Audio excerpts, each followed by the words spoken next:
Welcome to this educational journey into the fascinating world of acid-base titration. Today, we'll explore its principles, the tools and chemicals involved, and its importance in real-world applications. Let's begin with the basics. Acid-base titration is a laboratory method used to determine the concentration of an unknown acid or base by neutralizing it with a titrant of known concentration. The process relies on a chemical reaction between the acid and base, monitored with indicators or pH meters to identify the equivalence point.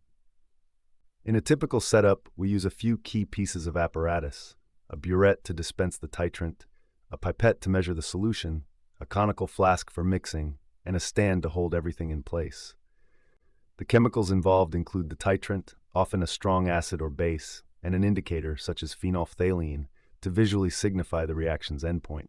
The process begins by carefully measuring the unknown solution with a pipette and adding it to the conical flask. A few drops of the indicator are then introduced. Next, the titrant is slowly released from the burette, drop by drop, into the flask while swirling to mix.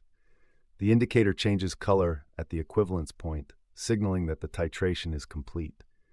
By recording the volume of titrant used, the concentration of the unknown solution can be calculated. But why is titration important? Beyond the laboratory, it plays a vital role in several industries. In pharmaceuticals, titration ensures the correct formulation of medications. The food industry uses it to maintain quality control, such as measuring acidity in beverages.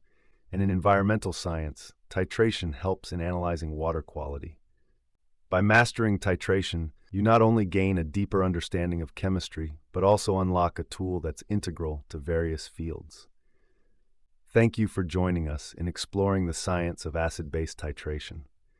Continue your learning journey and apply this knowledge to uncover the wonders of chemistry.